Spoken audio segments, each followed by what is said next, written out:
Welcome to the International Youth Day. I think it's a very important day. And it's so nice to have all of you from different places and different areas for a workshop like this. I don't know how many of you all have visited the East Kolkata Wetlands or visited any wetlands rather. Or even when we visit a wetland, we at times don't really understand that this is a wetland and what really it holds. So I think today what we are going to do is a journey through the East Kolkata wetlands, understanding what a wetland could mean, and especially East Kolkata wetlands, which has a lot of importance, but hardly any of us really recognize it or give it the value it should get. So that's one very important thing that we have to really look into, because we sometimes think that what is it's a water body, and what more does it really hold? Like, we talk topics as climate change, sustainability, or we talk about environmental conservation. But if we don't realize what to conserve, I mean, these terms don't mean to us if we really don't relate to what it really is in the true sense. So I think that is one thing I would like you all to, if you all can take back from the workshop today, is to understand, like when you talk about climate change or when you talk about sustainability is not one big term or something which we always hear globally, internationally, or within India, or every day we read it in the newspapers, in the news. But it is about you. It is about your surroundings, your cities, your country, your place where you live in, and even your basic daily habits. So it's not just that, we think of sometimes there are two visions that we have. Sometimes we have big plans of doing things for the environment, for the sustainability, for conservation, but we really don't know that what as individual we could do about it. Like, you can't have a plan which physically cannot be actually implemented. So I think it's also important that we start thinking about what as an individual we can do. And I think that there's a lot of change that as an individual we can definitely make. And that is where I think the sustainability begins. If you can think of sustainability around your life, around your own habits, your own behavior, your own choices, and also connect with the surroundings and all these issues lying with the surroundings, I think we will be able to bring in change, like, change in true change, not change like on paper, in essays, in talks, in seminars. Even for this, I think it's a workshop where we're going to just browse through a lot of things, but I don't want you all to just take it as a one-way traffic. I would like you all to really think through it and maybe visit the East Kolkata Wetlands. We're always there. We work there. So this is one important thing. And we also work with the youth in East Kolkata Wetlands. So a lot of our connect is with the youth, and it's not just the wetlands. We also think of the city youth here, because all across, because if the connection between the cities or the urban spaces and rural spaces, peri-urban spaces do not happen, what is really going to happen is we're going to just be in these pockets, not thinking. Like sometimes when we think of a glacier melting in the Himalayas, we think we are in the AC rooms. I really don't bother what's really going to happen to it. But then that's not true. We are understanding that at this moment, and especially the pandemic has raised the alarm and made us realize that nothing is actually, there's a cause for everything, every little bit. So it's quite like every drop really matters. And that is where I think is important, that we think that if we do not really take notice of all that's around us or take care of that, we will lose everything with time. And the organization which I'm the founder is Disappearing Dialogue, which talks about these disappearing notions, these little disappearing. Maybe there was a tree just behind your house, or maybe there was something that you observed in the ponds where you strolled around from childhood or played in the playgrounds, and then that's not there, and something totally different is there. But does that really knock on your head? Does that create an alarm in your head? And do you really think of doing something beyond just noticing? Because if you really think of, I think it's important that you start taking the action for it, start being together with your friends and not hanging around in other places, rather to think of something which you could collectively do. Because it doesn't matter that whether it's one or two or five or 10 or hundreds of people together in an organization. It matters that what you really do. So the empowerment of you as a youth is, I think, the most crucial for bringing in any environmental, any sustainable step in future. Okay, fine. So today we are going to talk about the topic. We will not waste any time here. Let's go to the next slide. Next. We have to be a little fast because we're already running late. Yeah. So this is how the whole East Kolkata wetland looks like. Like you have a beautiful landscape, and just beside the city, which is always honking and always there's a lot of smoke and pollution, and you suddenly reach to a space which is pristine, which is beautiful, which is fresh, which is airy, and you wonder that how can these two worlds exist besides each other? But that's the truth. That's the truth. That's the truth everywhere. Next. So this is Kolkata, and you see East Kolkata wetland. It's just besides it. And this is a map, a very basic map done long ago. You can see it. If you see the proportion of Kolkata and you see the proportion of East Kolkata wetlands, can you all see the cursor? If I move my cursor? No, I don't think so. No. Okay. Basically, that's what it is. Like if you see the proportion, you'll be shocked to see that such a wetland really exists at the side of Kolkata. And it's not something like a small thing that might get unnoticed, but it's surprising that all these years, something like this has been existing, and how many of us have really known about it or taken, it has been on the highlight of our city that something like this really is there. Next. So the area that it covers is 12,500 hectares, and you can see, you can feel the ripples of the water and how beautiful it is to see something like this besides your city. Next. I'm going a little fast in the beginning because we have lost a little time.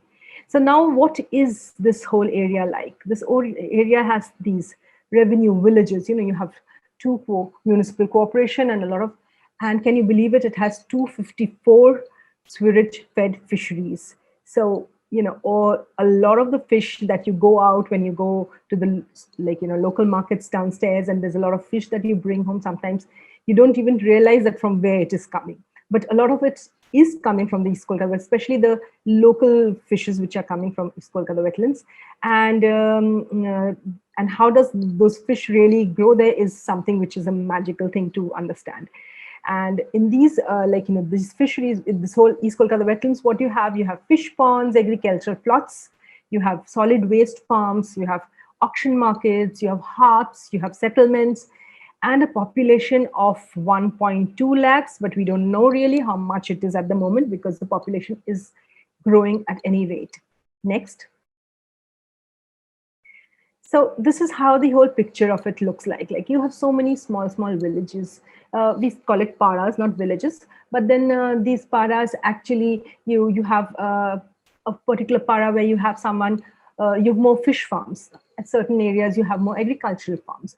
And certain areas are more like the sewage-fed farms near the Dhapa area and all. So you have a whole variety of different paras which have changed at times with their practices, but then they are very diverse yet very similar to each other. Next. Now this wetland is actually known as a wetland of international importance, and in 2002 it was actually included into the Ramsar list. And I don't know how many of you have really read about Ramsar sites, but there's so many Ramsar sites all over the world. And these Ramsar sites are actually, it's actually an intergovernmental treaty, and it talks about about conservation, about wise use of wetlands or its resources or people, or how do you really retain the ecological balance of a wetland. And once Ramsar recognizes a place which has all these characteristics and that needs to be retained, it gives it this title. But then there's also an issue that with time, if the place actually cannot come up to the level, the points that they have noted in their listing, if that doesn't happen, the site might also lose its title.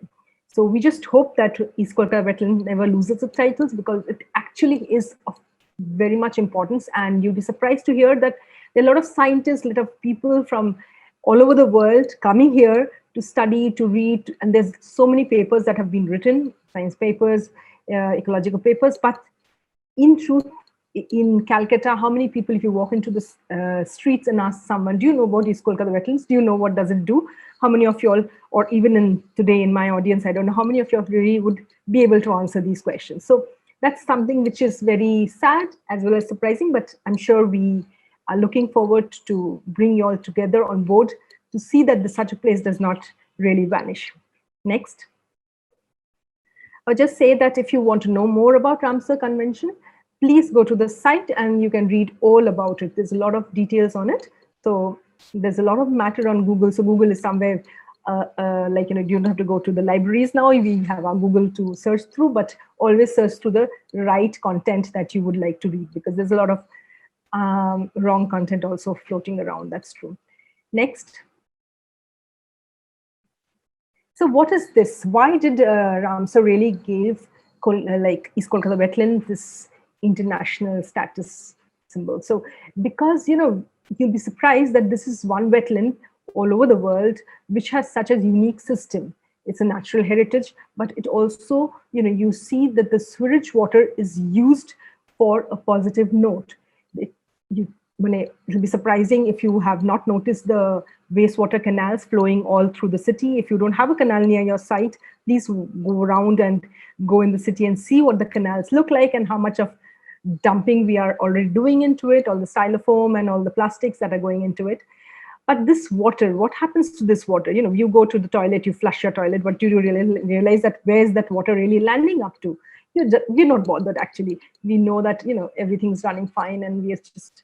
But the surprising thing is the city has this beautiful network of canals. It's like the veins of within your body, and all this is connected. All these sewage canals go and they somewhere reach East Kolkata Wetlands. And in the East Kolkata Wetlands, it's naturally treated. It's naturally treated for agriculture, for fish farming, for paddy growing, and a lot of other things. And it's surprising that in this course, it also cleans your wastewater. So, can you imagine that something like this is existing, but we are not aware of it? And it is also the flood buffer zone. So we are quite aware of Isla, we are quite aware of Yash, but we realize that why Kolkata is still not underwater or still not drowning in? Because we have such a big heritage besides us. And it's interesting that it just does not save the city from its sewage treatment plants, because if we were supposed to put a sewage treatment plant today, it would take millions of money for us, and our city doesn't really have that much of money to do that. And it also retains the ecological balance, so it gives us food. So it's immense to see that how many things it actually gives us, but we do not also really recognize it or give it the kind of importance it should get. It's giving us free service for years and years long. Next.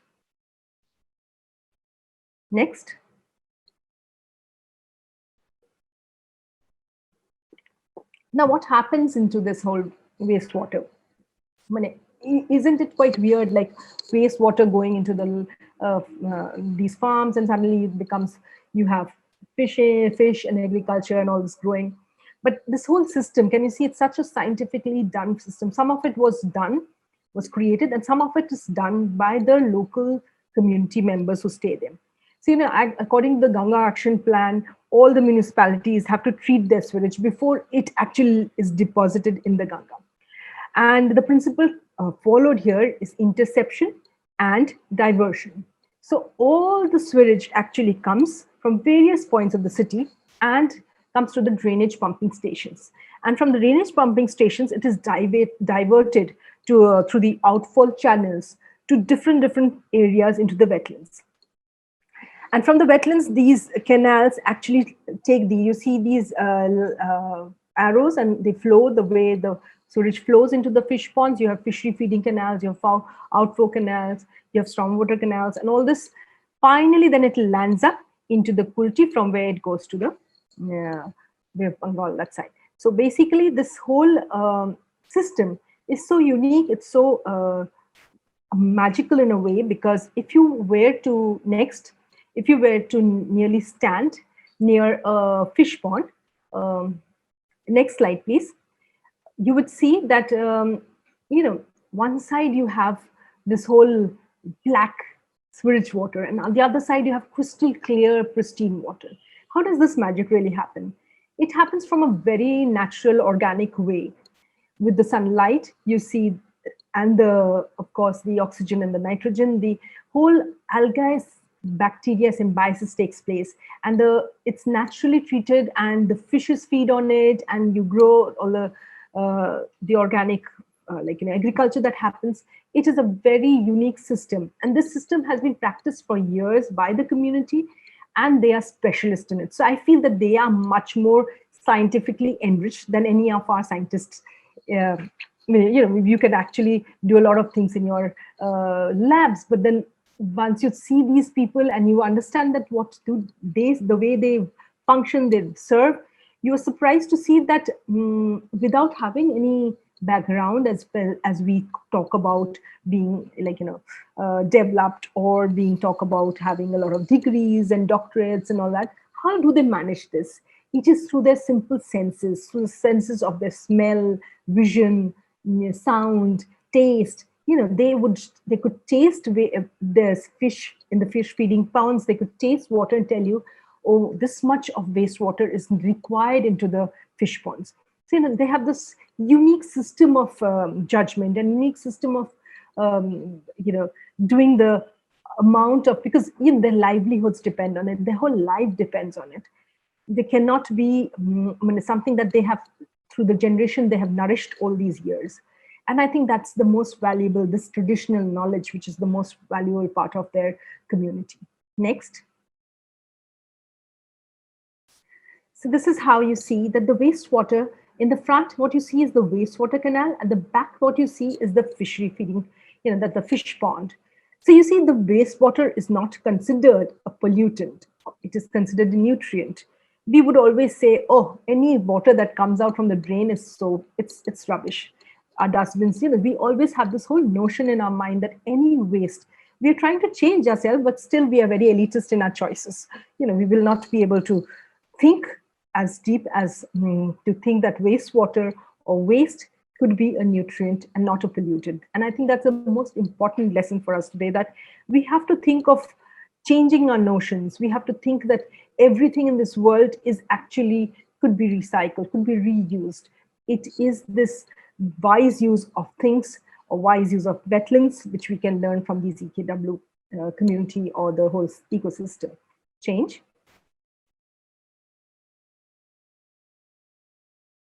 Next. So you can see that the abundance of vegetable that grows here.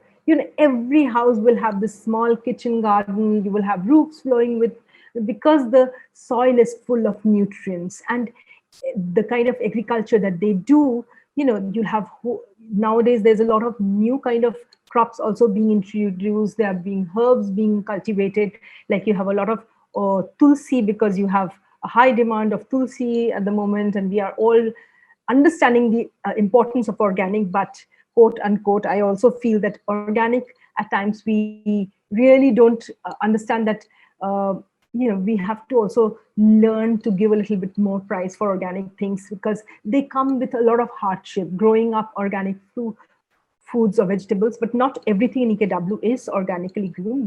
Sometimes they do use other fertilizers, but now at times, at many places, it's completely organic. They've understood, because there is at times there are a lot of people coming out from other places and telling them that, but now they've understood with time that they have to just follow what they believe in and what they have been learning through these ages. So anything and everything in the wetlands is you can just, if you smell even coriander, you'll be surprised the kind of smell that it really has. But then, of course, not everyone is into ethical practices. But then, of course, I would say the community is not to blame on it, or even there have been notions about, I went recently to the vegetable market down near my house, and I was asking them that, why are you selling cauliflower? So he started saying, "Na na didi, eta dhapar kopi na, eta to ekdom mane baire theke esche." This whole idea that we have developed, that if it is a dhapa kopi, that means it is not edible, it is not good, it's going to create this. These are a lot of, you understand that there's a lot of notion that has been sometimes fed into our brains, and WhatsApp factory is most responsible to a lot of feeding that comes in at the moment. But I also feel that we have to understand that the food that we get from other places, how secure is that? Do we really know what it is? Just because we know that this is grown near Dhapa, the sewage farms, we think that, oh my, no, this is sewage, this is going to create problems in my health. Or it is a fish from these fish ponds that people say, oh, it might have a lot of metal content in. But that's not true, because one important thing in East Kolkata wetland is it's the domestic waste, which is not the industrial waste that is going. And the domestic waste, recent tests have still going on. I think the East Kolkata Management Corporation is trying to do a lot of tests and they have come up with a lot of like new prospects that they will be taking in, and I hope that really functions very well. And there's a lot of funding also that is going to come in, I've heard. And all these things are properly tested and noted, and so that people do not have these kind of mindsets, and we can actually value an ecosystem which is existing right besides us and has so much to offer. Next. So East Kolkata wetlands is not just the sewage, but it is also the whole ecology. And you will see that the kind of birds, the kind of reptiles, small insects, and you have all these different kinds of crabs, snakes, or you have fishes, you have especially even the plants. There's such beautiful plants there, and some which are aquatic plants, so you have different variety of things there. And this is where our whole ecological balance lies, and that is how the sustainability of the city happens. It is not just like a bucket of water. It is also all that exists around it, the species, the habitats, the whole ecosystem. And how does this ecosystem really exist? It exists with the people, with the whole, so you cannot conserve one thing leaving out the other. So we have to think about ecology with the community. We have to think of ecology with all the other aspects of our own behavior to it. Like, in the wetlands at the moment, there is a lot of illegal things happening. There's a lot of people who are encroaching the inland. Now, there's a lot of garbage dump happening. There's a lot of other things happening, which we're going to talk about. Next. So this ecologically rich area is also socially rich. You have to think about that. All these community practices, for which we actually have this beautiful ecosystem existing, is the most important one. Next.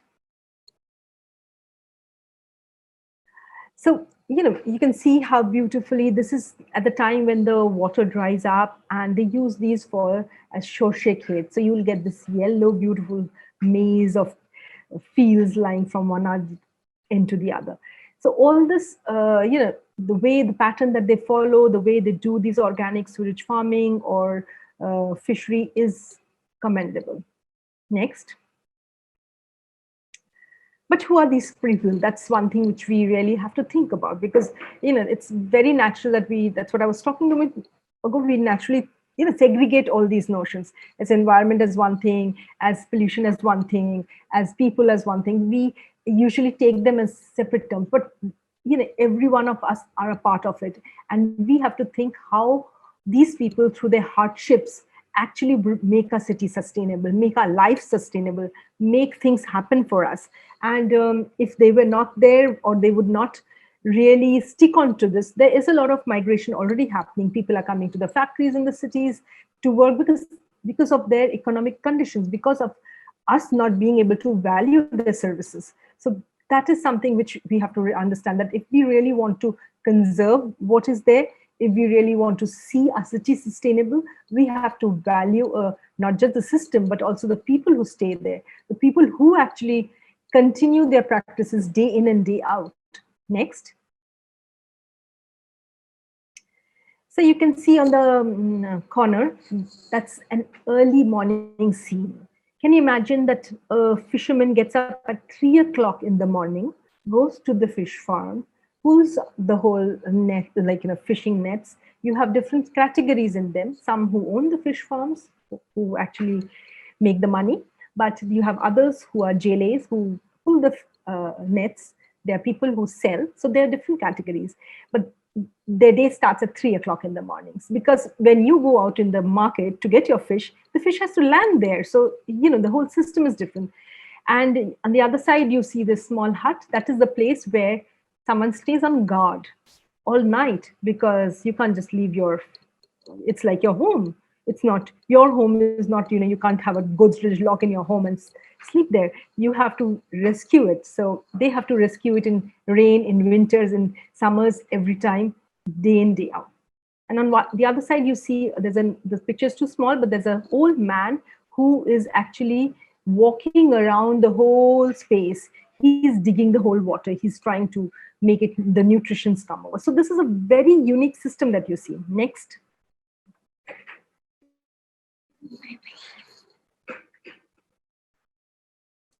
So in this, what you see is basically this whole agriculture, fish farming or horticulture. What it does, it actually produces so much of fish, vegetable, paddy lands, and it also absorbs the carbon. We think of when we don't really relate to wetlands as a carbon absorber. We do not think that it reduces greenhouse gas emissions, but that's true. It is a big, it's like a big sponge. And it's not just the wastewater, it's not just the food, it is also the air which is being affected by it. Next. And so this is how the local huts look like. That's the fish bheri, and then you see all the the place that the fish has sold. This is the local vegetables, how the villagers take them to their local villages. Next. Next slide, please. So you also see that, this place is not totally secure. It is going through a big crisis at this moment. That's what I was talking before. And looking into this whole urgency of the situation, as our organization, Disappearing Dialogue, which always travels to places and communities where we see this crisis, where we have to restore the space so that it does not disappear for the future generation. We would like the space and the people and the whole practice and the whole ecological treasure to remain for you all. So that is the idea with the whole, that core idea. We've been working in this area for past few years. Next.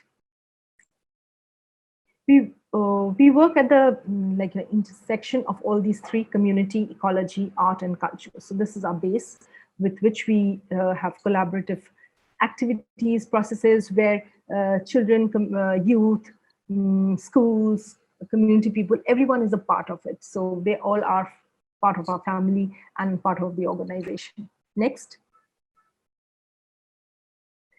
And we make these, we've made this actually some educational tools, because we felt that sometimes we always feel that ecology is a term which comes with all these heavy terminologies. But if we have to really think through, that's what I started the whole presentation with, we have to think of our daily life. We have to think of our daily things like that. So this is a simple tool that we made by Mamoni Chintrikar in collaboration with her.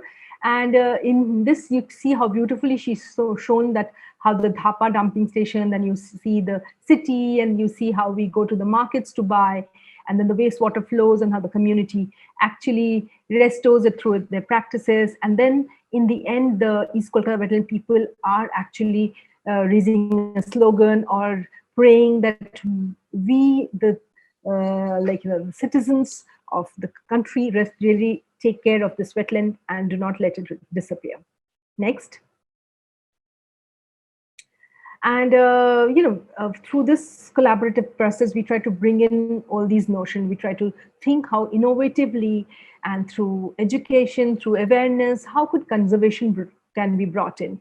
It doesn't have to be like, we can actually do it through very small steps. And all these small steps could actually lead up to a big thing. And that is the way we would like to connect. Next. So these are our two school collaborators. We have around 3,000 students in these two schools, Khiada and Bamunkata. And it was surprising the first day when we went and we asked them, where do you stay and things like that. They themselves didn't know that this place was known as Purva Kolkata Jalabhumi, because nowhere we saw that both, like I'm talking about a few years ago, we were wondering that why is there no such knowledge sharing anywhere or no such marking of the space anywhere. But I think with time, our government is also recognizing it. And with time, we just hope that things do turn up in a better way. Next. So in time, we've been doing these kind of workshops, which are one whole series we did was about knowing what was waste, and also to say no to waste, because the city doesn't go to the East Kolkata wetlands. They treat the city waste, but they do not have a very regularized system of collecting their waste. So we realized that they were at times clueless about the way sometimes it was also not being properly channelized into the community. So we did these very small exercises. We did paper making. We're doing banana paper making with them. We're doing herbal gardens with them, where the children are learning how simply they could use their waste into and converting them into both organic and inorganic into something which is creative, which could actually be done on a very individualistic or in groups, but could actually bring in a lot of change too. Next. So this is, you can see the smiles on the children's faces and how excited they were to this. But this was just an exercise. But now when we travel through the wetlands and we go to these paras, we see all these beautiful, colorful hanging herbal gardens that they've made. And they've understood that why, sometimes these children do not understand that where they live, they have to be proud about that. This whole loss of pride, which I think the youth should actually have at this moment, is you have so much power within you. So these are simple exercises we've been doing. When we ask the children in the classroom that what do you know about these wetlands, they really were clueless, because no one has actually asked them these questions. No one has actually made them understand that this ecosystem where the knowledge that is there is so important. But when we traveled into the wetlands near the berries, they had so much to offer. Each child, they would come up with a plan and say, this has medicinal value. This is good for cooking. This can be used for. So, this whole knowledge. So we've made these, we had made a nature explorer, like, a whole, journal kind of a thing, which we are now going into print by next year. And the children are still working with us, and we're trying to, see through the eyes of these young generation that how do they look into the ecology, what are the knowledge systems that exist within their everyday life, and how could that be valued. Next. And these are like drawings, so they do not have art and culture classes in their schools, but it was surprising the moment we gave them materials, we gave them a little bit of we traveled through these spaces. The kind of work that they came up, I was really shocked, because as an artist, I've been working with schools all over the country and interacting with international schools, but I was surprised that creativity exists within each one of us. So it's just that little push that they needed, and the way they executed it, whether it was drawings, murals, or whether it was collages, they brought all that was existing around, that all they could see every day, they felt every day on the paper. And they've been writing beautiful poems at the moment. So it's nice to see that, all this they're trying to bring, give a voice to all that they feel is important, or they are experiencing around them. And I think this giving a voice to these people is something which we feel very blessed about. And I think that's the most important thing, that you as youth also have a voice, and you should use that voice to bring in some of the other important change in the surroundings or the ecosystem. Next. And one side, we were realizing through the years we've been doing these connections with the EKW youth, but on the other side we were realizing that the city doesn't really recognize it, like doesn't know about it. So what do? We started doing a series of exhibitions, and every year we've been celebrating the World Wetland Day as a grand celebration. So on the Climate Diplomacy Week, we collaborated with the German consulate, and it was a beautiful show where I think ACTS was also a part of it. And we all brought this whole dialogue about what sustainability is and how EKW is so important for us. Next. And it was interesting that the children, they sang that the song that Mamuni Chitrokar had made with the Patachitro, they sang and performed with it. So this was the first time they learned, they had a proper dance performance and live singing in a space like this. For them, it was like, they couldn't believe it, that people would really come and see their performance about EKW and people would enjoy it. So this was a great opportunity for us to give them a space like this. And it was nice to connect the city and the community youth together. Next. So there were, we brought in just simple everyday life things in front of the people in the city. We wanted them to see through this and to understand the story behind it, the story which remains untold always. So we brought in all very simple things which you don't usually see in an art gallery, but they were all displayed together to give you that the life of an EKW community person. Next. And this is, like, you see that journal, which was created by the children, and you have small drawings, writings, poems, recipes, and how the birds and bees, everything play an integral part of it. And in the front, you see these small bottles. These were the sample collection. So we told them to collect samples from there, and they named it and they wrote whatever they found important around it. So this is a process that we've been on through all these years, and we're trying to take this further and furthermore, making them as ecological journalists in a way, or to see how this ecosystem could be documented, or the stories of this ecosystem could be told through the eyes of the youth. Next. So these were a few connections that we created, and ACTS also presented. We did workshops. There was a presentation by other schools there. The other schools came in for walk-ins, and it was nice to see the kind of dialogue that was happening. And I think that is the most crucial. Unless until you really go to a socio-spatial, when you understand the socio-spatial reality of a space, you really cannot conserve a space. It cannot be just that, I want to do something good about some maybe EKW, or maybe it's the city, or maybe the air, or whatever. You have to know it through and through. You have to understand it from its core. Next. So this was a few clippings and a lot of media that was covered with it, because we bought a boat actually from the wetlands, a real boat that was taken up by the crane, put into the gallery, and it was in the open air, and we just put waste underneath it, because that's how the whole waste is actually utilized. We wanted to give a symbolic. And from the space itself, from the Kolkata Center for Creativity, you could see the boat, the waste, and behind it you could see the high rise, and then you could see the wetlands. So it was a little bit of allegorical representation of the whole ecosystem that is existing at the moment. Next. And we've been continuing this Jalabhumi Utsav. Automatically, the pandemic really brought in a lot of challenges, we know that. But we always thought that, we have to keep this, the motivation on. We have to somehow keep looking for options of within all this. You cannot think, oh my God, such a situation is now. I cannot, I have to stop everything.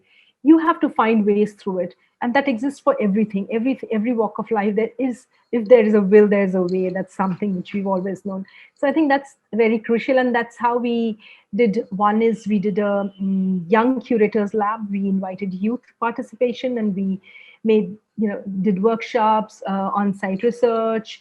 We did an exhibition. They made engaging tools. We wanted the youth to experience the wetlands and make tools, which was presented within Ghore Baire Museum. You must be knowing the Delhi Art Gallery, which is now functioning within the Ghore Baire Museum, and it was with By East and Wonders of Waste together.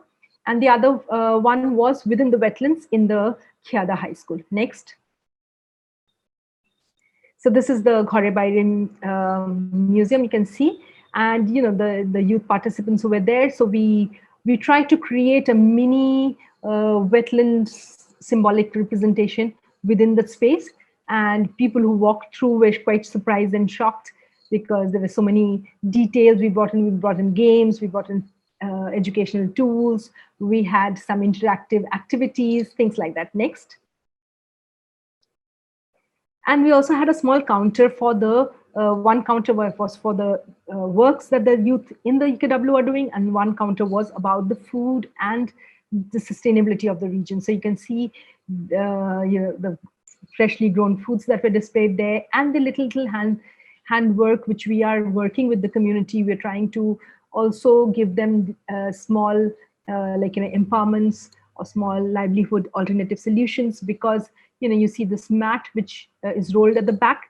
This is the practice that they had. This is palm leaf woven for their own use, but now they're not doing it because it's a tedious job. So it's better to go to a city and work as a maid in someone's house than rather making something like this, because no one values it. And or the gamcha, the kind of material that we in Bengal we have, it's the most fabric which is easily biodegradable. It's made of cotton. But then now we see all over the choices that we are making is about something totally different. We looking for synthetics, nylon. So all these things are indirectly related to the ecosystem, and that's how the whole ecosystem is getting disturbed. So we wanted people and the youth to understand that the choices that they are making, if you do not value what really exists and why it is so important to have these into our in our everyday life, you will actually land up into a catastrophe. We have this human habit that unless there's a catastrophe, we don't react. So I don't think that we really are looking to go to that point, to wait for that point for the catastrophe. Next. And this is the World Wetland Day celebration. The German Consulate General came there and the children presented then. Next. That's a small book. This is a calendar which was made by the photographs that the children clicked. So as EKW journalists and documenters, they are with their small little phones, they click beautiful pictures and they do beautiful drawings. So we made a whole calendar with the photography that they had done. And we felt that it was so nice to see their work, for them also to feel pride that something like this could be put together and their efforts could be recognized somewhere. Next. And they have this, we're working with Pari. Pari is People's Archive for Rural India at the moment, and we are also bringing in their voices onto their platform. And we look forward to more and more such beautiful collaborations all across the world, so that these children, the youth in the EKW and the children in the youth in the audience today can actually value these ecosystems, can actually, through their little efforts, bring in a voice to the space. Next. And that is how our journey continues, and we keep working in the East Kolkata Wetlands for years, and I'm sure all through our life would be spent if we can really get more and more of your involvement into the work and have more and more collaborators from all across and see how this valuable ecological heritage could be retained and restored. So thank you so much for watching us. If you want to connect with us, you have our email here as well as our website. and our social media handles, you can. And otherwise, it'll be really nice to see that you as individuals, as youth, could do something for the future and could build up a voice for these Kolkata wetlands, because food, sustainability, environment, conservation, all of them are interlinked. Nothing is separated from the other.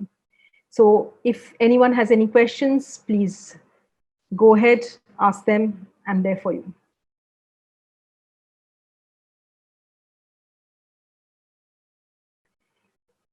First of all, I hope you all enjoyed this session, because it is, I think, this sharing which is important for you all to really relate to what East Kolkata Wetland means, or the food and sustainability means.